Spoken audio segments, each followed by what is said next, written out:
You ever notice there are things you just cannot start? Folding laundry or answering an email, paying one bill, You're just sitting there, fully aware, just staring at your screen. and then your friend will call, you guys start talking, and somehow, magically, the dishes are done and the laundry got folded, and you're not really sure when you decided to do all of this.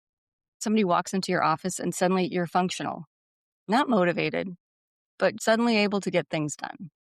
That version of me is like, where were you 10 minutes ago? Today, we're talking about body doubling, which sounds fake, but it's actually not.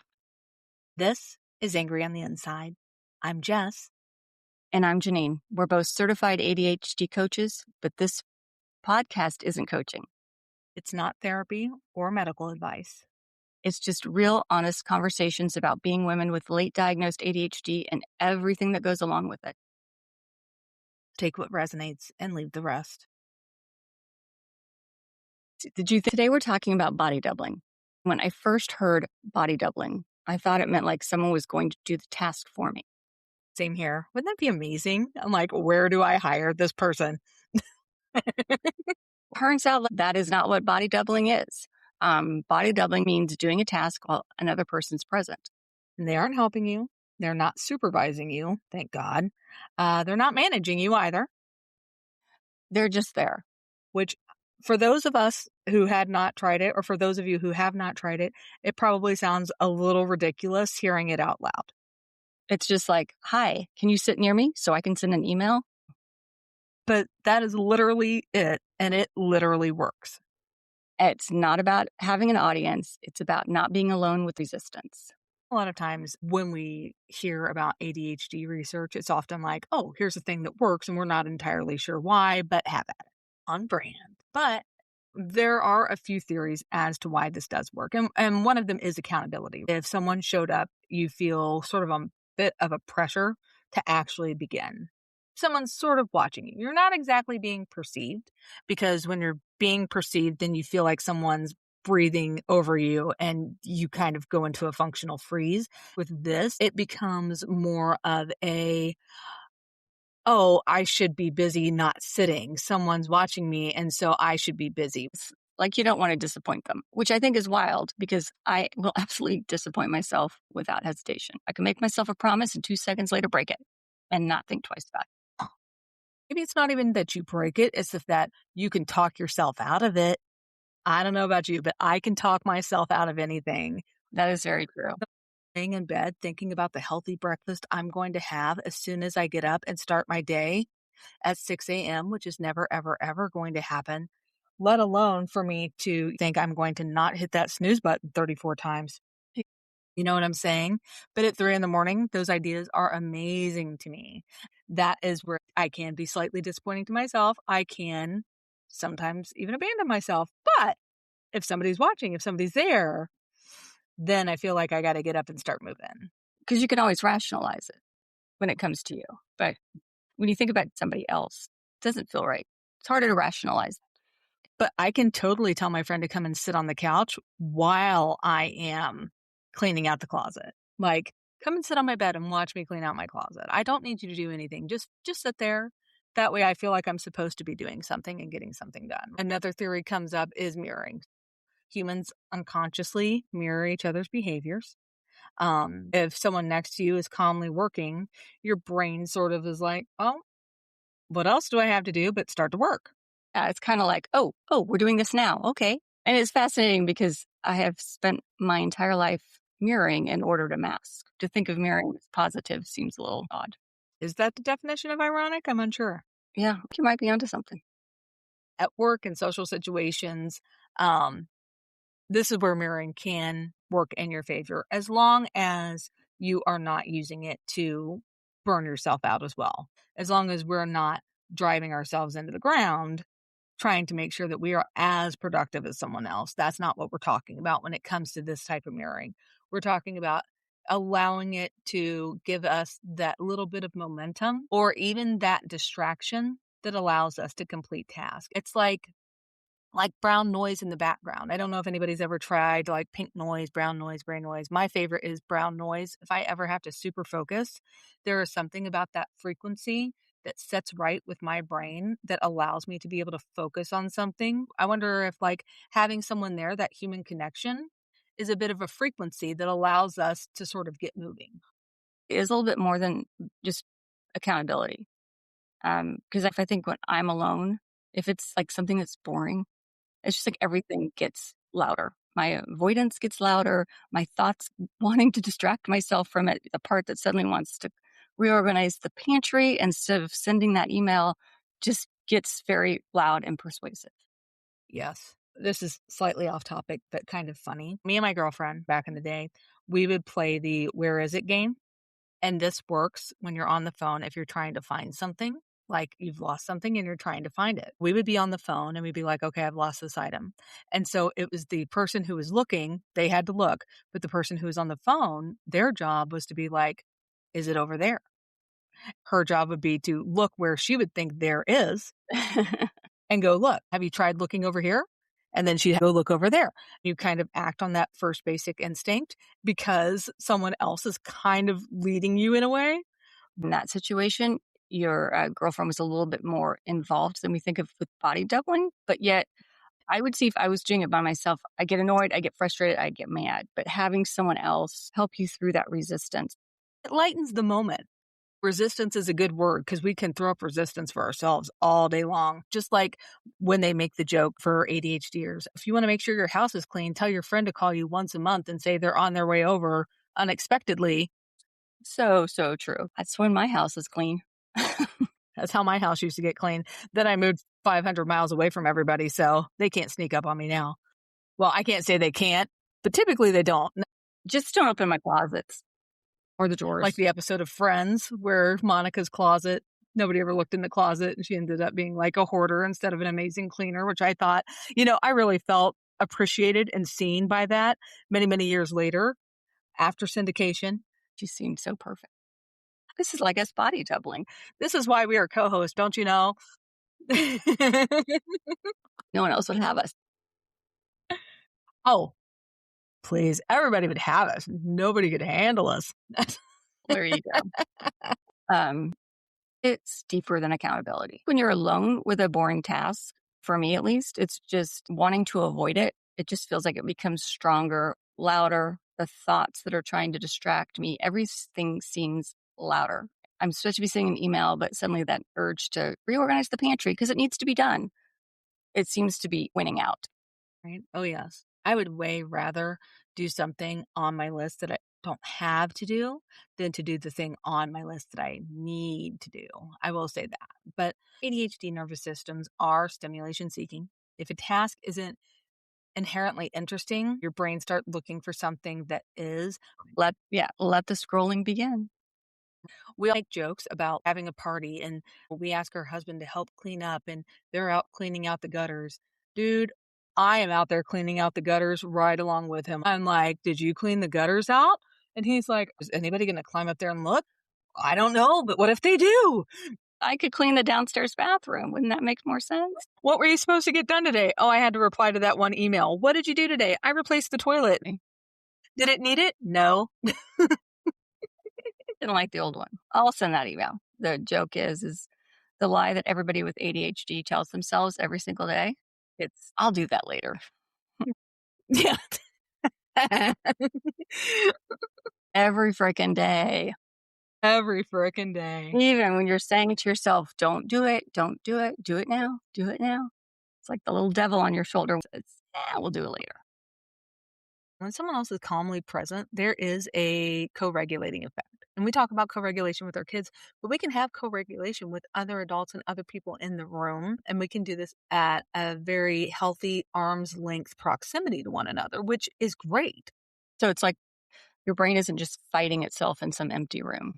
It's kind of borrowing that steadiness. Why does it make me emotional for some reason? Leaning on a friend. Because a lot of us have been trying to brute force our brains along for freaking ever. And body doubling, very well known in the ADHD community, but also you don't know what you're missing when you don't know what it is. I've been in a group of women recently where body doubling came up and it was like, oh yeah, I love body doubling. And then like the other women were like, what the hell are you talking about? And then as soon as we explained it, they were like, oh yeah, I do that Mhm. sometimes. There are things that are inherently true. I know body doubling helps me. I know this is inherently true. But gosh darn it, if I don't forget about it and I'm like at max capacity and freaking out and thinking, what can I do to help myself? And I'm like, oh, yeah, I could do this. This is actually a skill that I know and I've honed and it's right there available to me, but yet it will slip my freaking mind. Or you look back and go like, "Oh my gosh, I've done that so many I had no idea that's what I was doing." Or they'll come out of like left field with an idea and they're like, is this a version of body doubling? And you're like, oh yeah, that is a version of body doubling. And I never thought of that one. That's always kind of nice when you meet people who don't know what it is. They're figuring out ways that you never thought about. Body doubling doesn't make you love the task. Oh, no, no, it does not. I still don't wanna do those dishes. Who does? It's just I don't spiral about the dishes. I will say you're one up on me about the dishes. I spiral about the dishes, but I also do have texture issues. I now have I have non latex gloves that go up to my elbows like a 1950s housewife, which has helped dramatically because the only thing worse than doing dishes for me without my rubber gloves on is water going down the inside of my glove. Is not the worst. Yes. So I have spiraled on dishes before basically from that. In this case, I know that it does lower the activation energy in a lot of ways. And it starts to become sort of less overwhelming to like initiate the task. It's always that getting started because most of the time, once I'm in it, I'm okay, but getting started just is really hard. Some people would say it's like walking into like cold water, but I love me a good cold plunge. This is far more difficult for me to start, and I have no understanding why. I recognize there's scientific means behind it. I know, there's other ways to do this. You can find all these tips and tricks and yada yada as far as um getting things going. People will say set a 1 minute timer or do that or this. But I will tell you at the end of the day, if you've got someone there rolling with you, whether it's just sitting there or on the phone with you or whatever, to me that is one of those things that's truly helpful without being overwhelming or upsetting. And it always works. It's not a case of sometimes it works. It just works. It's one of those things that's innately wired into your brain rather than a tip or trick. It just works. My daughter will call me sometimes and be like, "Hey, are you doing anything?" I'm like, "No." She's like, "Okay, I have to fold laundry." Or I'm in the middle of cleaning and we'll just talk. But she puts the phone on speaker and it's nice. We get to catch up, but then laundry's done, place is cleaned up. We've talked about how body doubling, it seems kind of fake. It's not going to work, but we know it does because you and I have both used it before and it found it very helpful. It's kind of hard to admit to yourself or let others know that body doubling really helps you because it's like, I'm a grown woman. I've raised children. I've had jobs. I've had responsibilities, but I can't clean out a junk drawer without a witness. That is a good point. It really is. It's kind of a struggle for most women who are late diagnosed. We've built identities about and around being competent. But we've also talked about the fact that most women who are late diagnosed ADHD had reached these tipping points that were just very dramatic and drastic and impactful.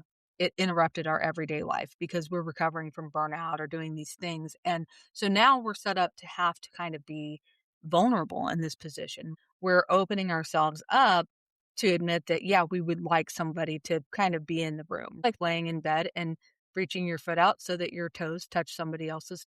You just gotta know that they're there. Letting go of that facade of, I don't need any help. I can do everything myself. Because now you're, actually saying to someone, hey, can you sit with me for a while I answer my emails so I don't emotionally implode? It feels, I guess, very vulnerable.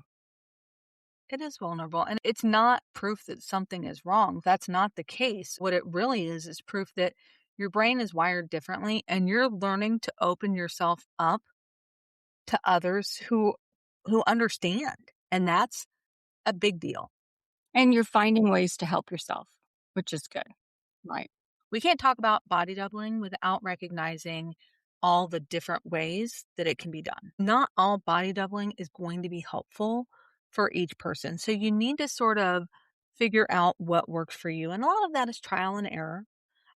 If you go online, there are tons of body doubling groups. You can go on and you can join them. They are on Facebook and Discord and all these other places, but they each have their own different type of rules. There are ones who set a timer every 30 minutes, and the idea is that everyone is quiet. The leader of the group lets you know when the time is up. They might play music. They might open up a set amount of time for you to be able to type into the chat. When you're meeting up with friends on the phone to do body doubling, you want to make sure that you're both on the same page. Do you want to be sitting there talking, or do you want to be quiet? Do you want to tell each other what you're trying to accomplish, or is it just a case that you want that common basic stimulation, that extra little oomph to get you moving along, just to have somebody there with you? You could like body double with people not knowing you're body doubling with them. I just had my tires rotated on my car and I sat in their little area where you get to wait. And I got so much shit done just by sitting there. Other people around me working seemed to inspire me as well. For some, the ideal body double is neutral. It's independent, almost boring, but boring can be really good too for our brains, even though we don't realize it. Boring can be perfect. Unless it's when you need someone to distract you from how boring cleaning out the junk drawer is, then you want someone who is not boring, and you want to have one of those not boring conversations. We're not talking about weather here. You want to be entertained. Right? Agreed. Agreed. Something's got to be on the table. Got to have something interesting to talk about. And then you're going to get through every kitchen drawer you've got, depending on the amount of time you have. So true. ADHD brains are going to hear that we need that external structure to access that internal capacity. What we actually need is structure that ebbs and flows with our level of energy and interest. That's what's important. And that can make all the difference in the world. It doesn't have to be strict and it doesn't have to be confined. It can be anything you want it to be as long as it works for you.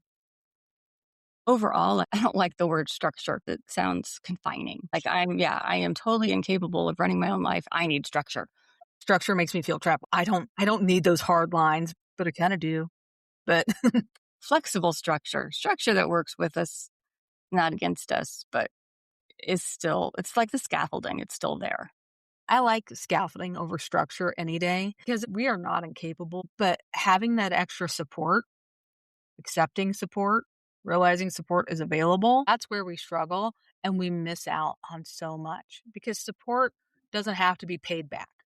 You know, support shouldn't be being given with the expectation of getting back. Support is just there for you because that's what you need. If you look at it like that, it truly does all even out without having to keep score. It's a little hard to get used to, right? Like diagnosed women, we have just spent so many years, some of us decades, just doing everything on our own. White knuckling even the most basic of tasks. And we wondered why we were so exhausted for so long. At this point in our lives, like post late diagnosis, we realize that exhaustion, it's serious. It's not something we can keep pushing ourselves to the brink of. It's something that we need to learn how to actually manage, um, which is also why it matters. So, I think what I love the most about body doubling is that it makes productivity so less lonely. So much of late diagnosis is realizing how hard you've been trying by yourself and Yeah. how lonely it truly is. That isolation just wasn't necessary. Maybe this isn't about needing someone to make you work. Maybe it's about not having to try to fight your brain all alone. Oh, that just gave me a case of the warm fuzzies. I love the warm fuzzies. Warm fuzzies for everyone. I do. You had the warm fuzzies, yes? And the cold pricklies. For us, the warm fuzzies were the little cotton balls, but they were different colors. The mint, the pink, and the peach. I love that. I wonder whatever happened to the warm fuzzies. Because we should have warm fuzzies for everyone. If this resonated, Send it to the friend you want to body double with. Or the one who's already been quietly saving you from your inbox. You can fold laundry together as you listen to this. Until next time, remember you're not alone and you're not the only one who's angry on the inside.